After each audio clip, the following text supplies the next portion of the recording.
Hello and welcome back to study Saurabh YouTube channel. आज के इस वीडियो में हम बीपीएससी एईडीओ के लिए जो आपका इंग्लिश का पेपर है जहां पे मिनिमम आपको 9 मार्क्स लाने हैं। तो बीपीएससी के द्वारा जो क्वेश्चन पूछा गया है जनरल अंग्रेजी में उसको हम यहाँ पे डिस्कस करेंगे। मैंने ऑलरेडी जो असिस्टेंट इंजीनियर है उसका जो 2025 का पेपर है वो अपलोड कर दिया है और यह जो है वो 2024 का पेपर है जहाँ पे जो है वो आपको क्वेश्चन जो है वो देखने को मिलेंगे। तो ये आपके एग्जामिनेशन के लिए बहुत इम्पोर्टेंट हो जाता है क्योंकि इसी से आपको अनुमान लगने वाला है कि आखिर जो हमारा पेपर है जो जो एईडीओ का जो जनरल इंग्लिश का जो पेपर होगा वो कैसा आने वाला है। तो चलिए शुरुआत करते हैं पहले क्वेश्चन से। तो 1 से लेकर 5 तक जो आपका सवाल रहेगा वो होगा किससे? तो वो होगा वन वर्ड सब्स्टिट्यूशन से। ठीक है, अनेक शब्दों के बदले एक शब्द जो होता है उससे होता है। तो गवर्नमेंट का जो भी ऑफिशियल्स होता है उसको क्या बोलते हैं? तो उसको जो है वो कहा जाता है ब्यूरोक्रेसी। ठीक है, वो ब्यूरोक्रेसी में आता है। रिपब्लिक क्या होता है? तो रिपब्लिक आपको पता है एक ऐसा स्टेट जहां पे पावर जो होता है वो वहां का जो पीपल होता है वो इलेक्ट करता है अपने रिप्रेजेंटेटिव, वही जो जो है वो पावर रखता है। डेमोक्रेसी, गवर्नमेंट जो है वो जितने भी वहाँ के पॉपुलेशन होते हैं उनके द्वारा जो अपने रिप्रेजेंटेटिव को जो है वो इलेक्ट किया जाता है। ये हो गया। उसके बाद जो है वो ऑटोक्रेसी क्या होता है? तो ऑटोक्रेसी एक ऐसा सिस्टम होता है जहाँ पे एक पर्सन जो होता है जिसको सारा का सारा पावर जो है वो दे दिया जाता है, तो वो ऑटोक्रेसी कहलाता है। दूसरा सवाल है कि a person who loves his country, एक ऐसा व्यक्ति जो अपने देश को प्रेम करता है वो पैट्रियोट कहलाता है, देशभक्त कहलाता है। तो ऑप्शन नंबर बी के साथ आप जाओगे। ठीक है, अपने नेशन को सपोर्ट करता है, ये सब हो गया। ठीक है, वेटरन जो आपको दिख रहा है, वेटरन जो ऑप्शन नंबर 1 दिख रहा है, ये एक ऐसा पर्सन होता है जिसको बहुत लॉन्ग एक्सपीरियंस होता है किसी भी पार्टिकुलर फील्ड में। खास करके जब मिलिट्री सर्विस में उसको ज्यादा एक्सपीरियंस हो तो उसको वेटरन कहा जाता है। मतलब आप सीधा कह सकते हो वेटरन उस वैसे व्यक्ति को कहा जाता है जिसको बहुत ज्यादा अनुभव हो, खास करके मिलिट्री में। ठीक है, ऑप्टिमिस्ट मतलब होता है आशावादी, एक ऐसा व्यक्ति जो होपफुल हो चीजों को लेकर, ऐसा ना हो कि पेसिमिस्ट हो जो कि निगेटिव भाव रखता है। ठीक है, उसके बाद पैरासाइट आता है। पैरासाइट एक ऐसा ऑर्गेनिज्म या फिर ऐसा पर्सन होता है जो कि लीव ऑफ अनदर जो पर्सन पे वो लीव करता है विदाउट गिविंग एनीथिंग बैक। मतलब आप किसी से वो आपसे कोई चीजें तो ले लेगा लेकिन आप आपको वो कोई चीजें नहीं देगा। ये होता है पैरासाइट। ठीक है, अ, उसके बाद तीसरा नंबर का सवाल है कि a state of being one. ठीक है, एक ऐसी स्थिति जहां पे आप केवल और केवल आप रहते हो, तो वो जो होता है वो यूनिटरी कहलाता है। ठीक है, यूनिटरी कहलाता है। तो ये आपको ध्यान रखना है। उसके बाद फेटल, जो फेटल आपको दिख रहा है ये जो होता है वो रिजल्टिंग इन डेथ होता है, इसका कहलाता है फेटल। और उसके बाद जो है वो पैट्रिमोनी जो यहाँ पे लिख रहा है, ये पैट्रिमोनी होता है वो प्रॉपर्टी, ऐसा प्रॉपर्टी जो आपको आपका जो इनहेरेंट है वहां पे आपको फादर जो है उनके द्वारा, जो आपके इंसेस्टर हैं उनके द्वारा जो मिलता है उसको बोला जाता है पैट्रिमोनी। ठीक है, उसके बाद वॉलेंट्री मतलब आप किसी भी चीज को ऐच्छिक रूप से कर रहे हो, डन, गिव और acting of someone's own free will, अपने आप कर रहे हो तो वो कहलाता है। ठीक है, take position of by force, किसी चीज को फोर्स से अपना अधिकार में जमा लेना, तो वो होता है ये वाला। ठीक है, ऑप्शन नंबर ए आपका यहां से जाएगा। ठीक है, अस्त्र। ठीक है, इसका मतलब होता है कि एक पोजीशन और पावर जो है वो या फिर इम्पोर्टेंस ऑफ जो इलीगली आप चीजों को करते हो ना, तो ये कहलाता है। ठीक है, उसके बाद मर्सिनरी क्या कहलाता है? तो मर्सिनरी कहलाता है एक ऐसा पर्सन, एक एक ऐसा पर्सन जो है होता है जो कनेक्टेड होता है making money at the expenses expenses of ethics. ठीक है, उसके बाद ऑब्सोलीट है। ऑब्सोलीट मतलब होता है नो लॉन्गर प्रोड्यूस और यूज्ड, मतलब आउट ऑफ डेट, आउटडेटेड हो गया। जैसे कीपैड फोन है, उतना ज्यादा यूज थोड़ी होता है अब इसका। सेक्रीफाइस मतलब त्याग, आप क्या कर रहे हो। ठीक है, उसके बाद हार्ड टू प्लीज, एक ऐसा व्यक्ति जिसको प्लीज करना, जिसको जो है वो प्लीज करना बहुत मुश्किल हो, तो एक ऐसा फेस्टिडियस पर्सन होता है। तो ऑप्शन नंबर डी के साथ आप जाओगे। एक ऐसा पर्सन, एक फेस्टिडियस पर्सन होता है जो very attentive to end, concerned about accuracy, detail.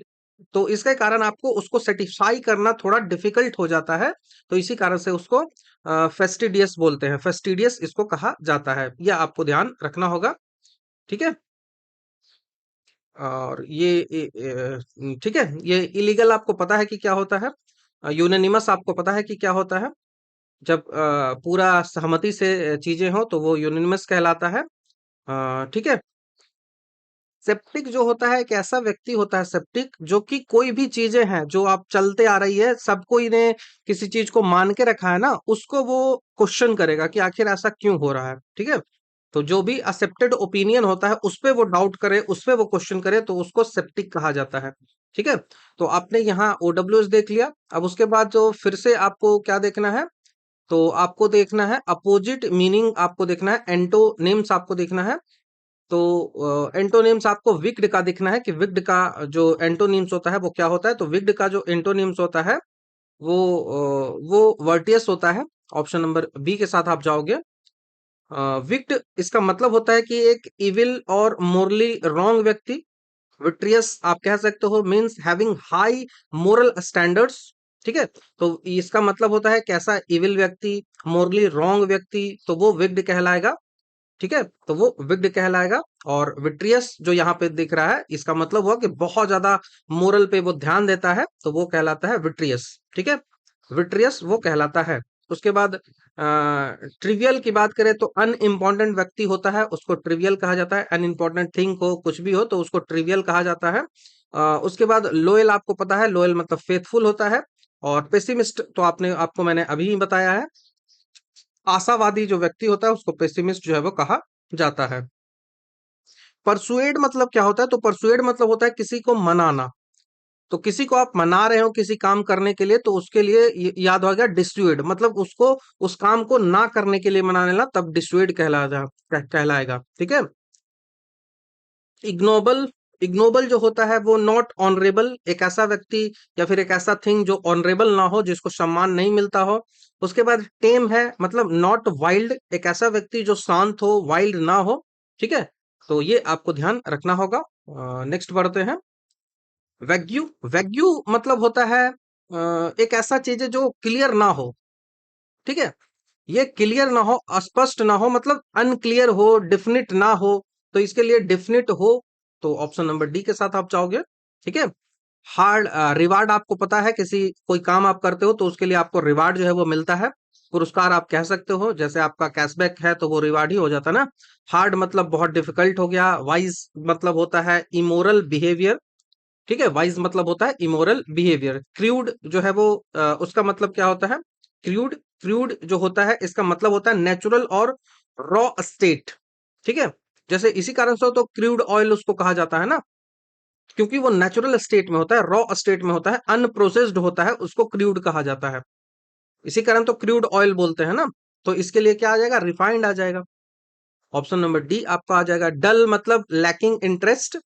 डल होता है डियर, आपको कभी प्यार से बोलते हैं डियर, और काइंड तो पता है जनरस के लिए यूज किया जाता है। टिमिड, टिमिड बहुत आसान सा सवाल है। टिमिड मतलब होता है एक ऐसा व्यक्ति जो लैक ऑफ करेज और कॉन्फिडेंस हो, तो उसको टिमिड बोलते हो। आप कमजोर बोल सकते हो उस व्यक्ति को, डिमोटिवेटेड उस व्यक्ति को बोल सकते हो, तो वैसे व्यक्ति को टिमिड कहा जाता है। तो वहां पे आप फियरलेस को यूज करोगे।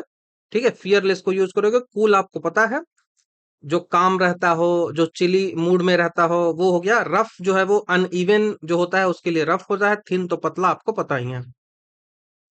अब हम बात करते हैं इडियम एंड फ्रेजेस की। इडियम एंड फ्रेजेस है तो बहुत आसान सा होगा, देखते चलते हैं। In black and white, black and white मतलब होता है कि रिटन में आपको देना पड़ेगा, कि आप जो भी कह रहे हो उसको रिटन में दो, फॉर्मर और प्रिंटेड डॉक्यूमेंटेशन में दो। जैसे आप जाते हो कहीं, आपसे कहता है कि ये काम ऐसे ऐसे होगा, तो आप कहते हो ना कि हाँ रिटन में मुझे दे दो कि हाँ ये ऐसे ऐसे होगा। ब्लैक शिप, ब्लैक शिप मतलब एक ऐसा व्यक्ति जिसका बैड कैरेक्टर हो। बैड कैरेक्टर्स जिसके साथ होता है वो जो है वो ब्लैक शिप कहलाता है, खास करके फैमिली में। A member of a family or group who is regarded as a disgrace to them. ठीक है, तो 13वां नंबर सवाल की ओर बढ़ते हैं। व्हील एंड वो, व्हील एंड वो, व्हील एंड वो का मतलब होता है जॉयज एंड सोरो, जॉयज एंड सोरो, the good and bad time in life, ये हमेशा होता ही रहता है, तो इसके लिए जॉय एंड सैरो यूज किया जाएगा। सोरो। उसके बाद फायर एंड फ्यूरी, बहुत आसान सा सवाल है। फायर एंड फ्यूरी का मतलब होता है एक्सट्रीम एंगर और इंटेंस एंग्री, इंटेंस एनर्जी या फिर इंथुसियाज्म। ठीक है, मतलब बहुत ज्यादा आप उत्सुक हो किसी चीजों को लेकर, बहुत ज्यादा आप पैसिनेटेड हो किसी चीजों को लेकर, तो पैशन के साथ आप जाओगे यहाँ पे। ऑप्शन नंबर बी हमारा आंसर बनेगा। The gift of the gap, बहुत आसान है, कई बार ये सवाल जो है वो पूछा गया है। तो the gift of the gab मतलब होता है कि एक talent for speaking, a talent for speaking, option number A जाएगा। तो ये आपको ध्यान रखना है, the ability to speak with eloquence and frequency, बहुत अच्छे तरीके से कोई बोल पाता है तो उसको गिफ्ट ऑफ द गैप कहा जाता है, तो ये आपको ध्यान रखना होगा। नेक्स्ट हम बढ़ते हैं, तो नेक्स्ट किस बारे में बात की जा रही है, तो नेक्स्ट जो बात की जा रही है वो इम्प्रूवमेंट पे बात की जा रही है। ठीक है, आपको इम्प्रूवमेंट पे बात की जा रही है, तो हम इम्प्रूव करके देखते हैं। सेंटेंस इम्प्रूवमेंट पे बात की जा रही है। तो I had been waiting an hour when you came to see me. ठीक है, तो यहाँ पे हम, जब तुम मुझसे मिलने आए हो उससे पहले से मैं वेट कर रहा था, तो हैड बिन तो लगाया हुआ है, तो कोई समस्या नहीं है यहाँ पे। तो ऑप्शन नंबर डी के साथ आप चलोगे। यहाँ पे पुल कुल जो है वो पास्ट परफेक्ट कंटिन्यूअस टेंस की बात हो रही है, तो हैड बिन वेटिंग कोई समस्या है ही नहीं यहाँ पे, तो ये ध्यान आपको रखना है। नेक्स्ट सवाल की ओर बढ़ते हैं। This room contains 10 furnitures. ठीक है, तो 10 फर्नीचर्स जो आपको दिख रहा है, 10 फर्नीचर जो होता है, फर्नीचर जो होता है वो एक अनकाउंटेबल नॉन है, तो इसको फर्नीचर्स आप नहीं लगा सकते हो। ठीक है, फर्नीचर्स आप नहीं लगा सकते हो, इसी कारण से आपको क्या लिखना है, आपको लिखना है 10 pieces of furniture, 10 pieces of furniture. ठीक है, तो ये आपको ध्यान रखना होगा। 18वें नंबर के सवाल की ओर बढ़ते हैं। I have written a letter to her yesterday. I have written a letter, मैंने एक लेटर जो है वो यस्टरडे उसको लिखा है, तो रिटन क्यों होगा, वहां तो रोट रोट यूज करेंगे, तो रोट तो एक ही में है ही। ऑप्शन नंबर बी के साथ जाओगे क्योंकि सिंपल पास्ट की बात हो रही है ना। 19वां नंबर के सवाल की, I insist on you being present. ठीक है, मैंने आपको प्रेजेंट रखने के लिए इंसिस्ट किया था, तो योर बीइंग प्रेजेंट यहां पे होगा, नॉट की यू। ठीक है, योर बीइंग प्रेजेंट, तो ऑप्शन नंबर बी के साथ आप जाओगे, यहाँ पे पॉजिटिव एडजेक्टिव है उसका यूज होगा। 20 नंबर का, I have read the 2 first chapter of this book. तो इसका मतलब होगा कि द फर्स्ट 2 चैप्टर, ना कि द 2 फर्स्ट चैप्टर, नहीं, द फर्स्ट 2 चैप्टर हमने रीड किया था। ठीक है, तो 20 तक हमने देख लिया है। 21वां नंबर का सवाल है, उसकी ओर बढ़ते हैं। All the cakes have been eaten by the boys before the party begin. Party शुरू हो उससे पहले ही केक जो है वो खा खत्म हो गया था, तो पास्ट में चीजें चल गई ना, पास्ट परफेक्ट में चीजें चल गई, तो हैव के साथ थोड़ी जाओगे, आप तो हैड के साथ जाओगे, तो हैड बीन ईटन होगा, आपका हैड बीन ईटन होगा, तो ऑप्शन नंबर सी के साथ आप जाओगे। ठीक है, 22वां की ओर बढ़ते हैं। I was appointed for this post, I was appointed for this post, तो अपॉइंटेड फॉर नहीं होगा, अपॉइंटेड टू होगा, तो appointed to this post preposition का सवाल है। ठीक है, 23वां नंबर का सवाल की ओर बढ़ते हैं। दिस इज द कंप्लीटेस्ट, हाँ, this is the completest book on English grammar, तो ये तो एडजेक्टिव का सवाल है ना, कंप्लीट होगा। This is a complete, completest थोड़ी यूज करेंगे, एब्सोल्यूट एडजेक्टिव जब कंप्लीट है ही तो उस कंप्लीटेस्ट क्या यूज किया जा सकता है, तो कंप्लीट के साथ ही आप जाओगे। 24 नंबर के सवाल की ओर बढ़ते हैं। He he who have suffered most in the cause let him speak. ठीक है, ये वही है जो सबसे ज्यादा सफर किया है, इस कारण से उसको बोलने दो, तो यहाँ पे जो है वो कोई जो है वो इम्प्रूवमेंट की आवश्यकता नहीं है। ठीक है, जो भी चीजें हैं वो सारा सही यहाँ पे दिया गया है। तो लेट हिम स्पीक भी सही है, कोई समस्या यहाँ पे है नहीं। तो डी के साथ आप जाओगे। 25 नंबर के सवाल की ओर बढ़ते हैं। When the boat was upset, when the boat was upset we could swim to the bank. ठीक है, तो वी कुड नहीं, वी वर एबल टू। ठीक है, we were able to swim. ठीक है, तो we were able to the bank. तो ऑप्शन नंबर ए हमारा यहाँ पे आंसर जो है वो होगा। बी वर एबल जो है वो कुड के जगह यूज किया गया है, तो ये आपको ध्यान रखना होगा। अब फिलिंग द ब्लैंक्स की बात करते हैं। मैंने बोला यहाँ पे इडियम फ्रेजेस और आपका जो है वो सब्जेक्ट वर्ब एग्रीमेंट हो गया, आपका प्रीपोजिशन हो गया, उसी सब से सवाल आता है। तो please ring me up as soon as he has come, came, will come, क्या होगा? तो यहाँ पे कम्स। ठीक है, कम्स क्योंकि सिंगुलर वर्ब का यूज किया जाएगा। इन फ्यूचर टाइम की बात हो रही है तो एज सुन एज जो है वो यूज किया जाता है, तो यहाँ पे सिंपल प्रेजेंट कम्स जो है वो यूज किया जाएगा। तो please ring me up as soon as he comes. ठीक है, तो ये आपको ध्यान रखना होगा। 27 की ओर बढ़ते हैं। You are not justified, justified के साथ क्या प्रीपोजिशन होगा? तो जस्टिफाइड इन होगा। ठीक है, तो you are not justified in, तो जस्टिफाइज इन डूइंग समथिंग होता है। तो ऑप्शन नंबर ए के साथ जाओगे। By the end of this month I will have, by the end of this month I will have क्या? तो I will have works. Works तो होगा नहीं, फैक्ट्री का हो जाता है। वर्क मतलब पहले कर दिया है, लेकिन यहाँ पे तो बाय द एंड की बोल रहा है और ये तो सिंपल की बात हो रहा है, तो यहाँ पे वर्किंग। तो by the and I will have working here for 5 years, बहुत पहले से मैं जो है वो यहाँ पे काम कर रहा हूँ और आगे भी करता रहूंगा। मतलब आगे समय आएगा तब जो है वो ये समय पूरा हो जाएगा। ठीक है, a modest man does not boost, a modest man does not boost या फिर बोस्ट जो है वो हो गया है। तो यहाँ पे जो बोस्ट ऑफ जाता है प्रीपोजिशन, ऑप्शन नंबर सी। तो बोस्ट ऑफ जो है वो या फिर जो है वो आप अगर ऐसे या ये बोस्ट ऑफ यूज कर लो या फिर आपको यूज किया जाता है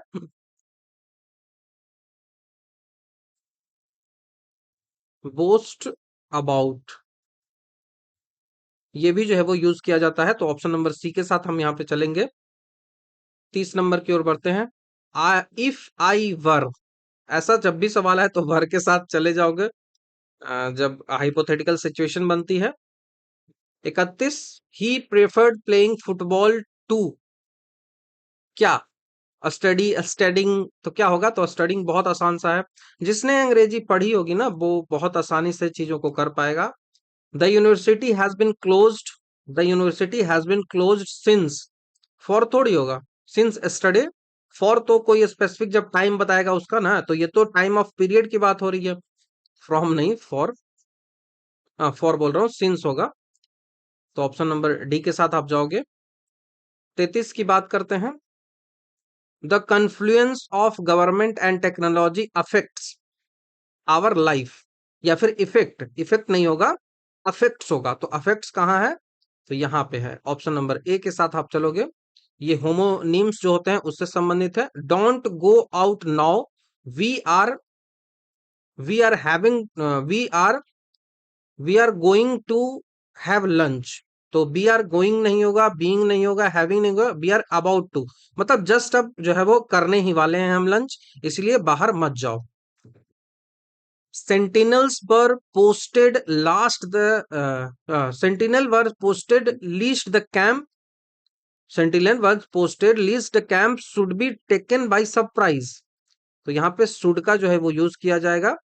ठीक है, अब जो है वो एरर डिटेक्शन की बात आती है, कहाँ पे जो है वो एरर है?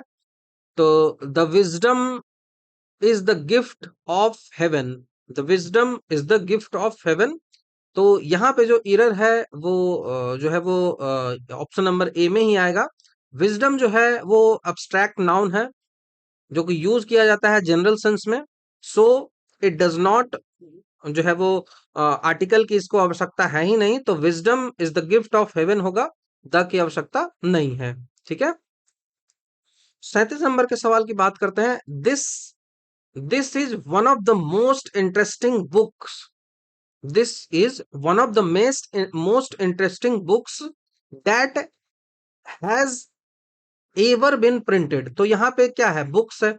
बुक्स मतलब क्या है? बुक्स मतलब क्या है? प्लूरल है। तो यहाँ पे ये सिंगुलर कैसे आएगा ना? तो सिंगुलर नहीं आ सकता है। Should be have even printed. तो यहाँ पे ऑप्शन नंबर सी के साथ आप चलोगे। ठीक है। 38 की ओर बढ़ते हैं। 10 new members have been enrolled and 7 resigned। ठीक है। तो 10 जो मेंबर है वो हैव बीन enrolled। तो यहाँ पे जो सेंटेंस का स्ट्रक्चर होगा वो क्या होना चाहिए? 10 new members has been enrolled, 7 have resigned। 7 have resigned। तो यहाँ पे जो होगा वो सी के साथ आप जाओगे, 7 हैव resigned आएगा। ठीक है। उसके बाद 39 की ओर बढ़ते हैं। Between you and I, between you and I, between you and I there can be no compromise. ठीक है। तो बिटवीन जो है वो एक प्रीपोजिशन है, मस्ट फॉलो करना चाहिए ऑब्जेक्टिव प्रोनाउन के साथ।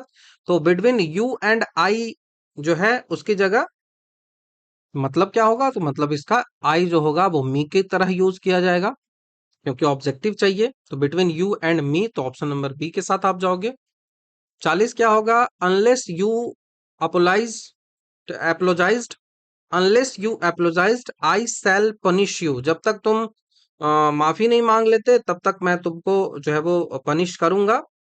तो यहाँ पे जो है वो अनलेस यू अपोलोजाइज होगा, ना कि ये जो सेंटेंस है, ये जो मीनिंग है वो गलत है। तो ऑप्शन नंबर जो है वो ए के साथ जाओगे। ठीक है। 41 है कि in regards to detail the committee were divided. ठीक है। In regards to details the committee were divided. तो इन रिगार्ड्स की जगह इन रिगार्ड टू होगा। ये तो रिगार्ड्स नहीं होता है, इसका मीनिंग अलग हो जाता है। ठीक है। तो ऑप्शन नंबर ए में जाओगे। 42 क्या है? तो 42 है कि no sooner had he returned then he was off again. तो यहाँ पे कोई भी समस्या नहीं है। नो सुनर जब भी आता है तो देन को यूज किया जाता है, कोई समस्या नहीं है। नो ईयर के साथ जाओगे। He is a lover of beauty, he is a lover of beauty, no year के साथ जाओगे। 44 है politics were with him the business of his life.